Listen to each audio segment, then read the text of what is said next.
Dia faly miarabanao indray ny fiangonana Krista Mbasy Madagasikara amin'ity andron'ny alatsinainy fa 4 ny volana Martsa ity, ary manonona hatrany fiadanan'ny tompo ho an'ny tsirairay avy. Androantsika amin'ny alalan'ny rapsodian'ny famarinana dia andrendray ny tenin'Andriamanitra izay hitantsika amin'ny Romanina 9:4 izay manambara toy izao amin'ny anaran'i Jesosy: ary noho izany dia nanameloka ny ota tao amin'ny mpanota izy mba ahatanteraka ny fahamarinana araka ny lalàna amintsika, izay tsy miaina araka ny natora ota fa araka ny fanahy. Nanana fanambarana ny amin'ny fahamarinan'Andriamanitra tamin'ny alalan'ny lalàna Mosesy, lalina ny fomba fijeriny izay asehony bokin'ny Deutéronomia amin'ny ampahany sasany. Tsy mahagaga raha talanjony izy, ary tamin'ny fomba miavaka sy tokana no nanambaran'ny lalàna, fa tsy manantsahala izany teo amin'ireo firenena. Ary iza ny firenena na dia lehibe azy no manana didy sy fitsipika marina tahaka izao lalàna rehetra izao, izay ataoko eo anatrehanareo anio. Hitantsika izany ao amin'ny Deutéronomia 4:9. Ary ao amin'ny Deutéronomia ihany 4:9 dia nanohina ny fony Mosesy ny hakantony lalàna.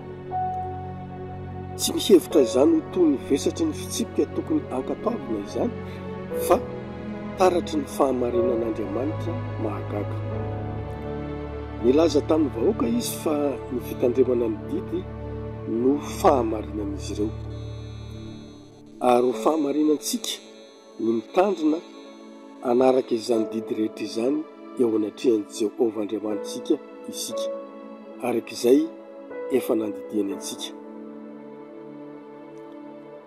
Nanatitrantitra izao fahamarinana izao Mosesy taty aoriana ao amin'ny Deutéronomia 2:13-5:7 izay mivaky toy izao amin'ny anaran'i Jesosy: alatsaho ao am-ponareo ny teny rehetra izay ambarako aminareo anio, izay andidianareo ny zanakareo ho tandremany sy ankatoaviny dia ny teny rehetra amin'ity lalàna ity, fa tsy zava-poana ho anareo izany, fa izany no fiainanareo, ary izany zavatra izany no ahamaro andro anareo ao amin'ny tany izay efa hidiranareo ho lovana rehefa tafita any Jordana ianareo.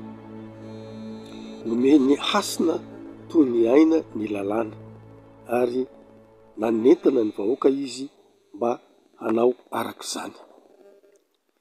Ny testamenta vaovao dia manambara fomba fijery mitovy amin'izany. Ao amin'ny Romanina 9:7-4 dia hitantsika ny fahatanteran'izany fahamarinana izany.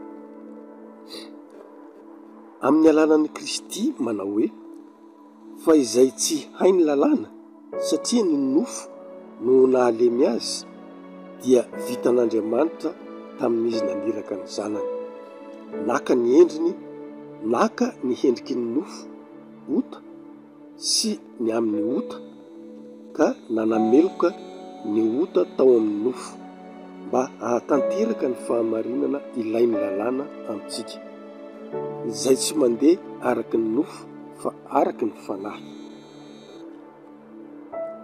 Ny fahamarinan'ny lalàna izay noheverin'i Mosesy ho be voninahitra sy kanto dia efa tanteraka amintsika ankehitriny, izay mandeha araky ny fanahy. Aseho amin'ny alalantsika ny fahamarinan'Andriamanitra amin'ny maha-ambasadôrin'ilay fanjakana antsika,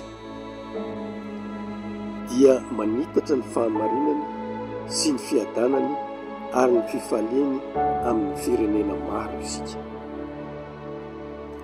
Naiza lianao, rehefa tonga ianao dia tonga ny fahamarinana. Rehefa miditra amin'ny toerana iray ianao dia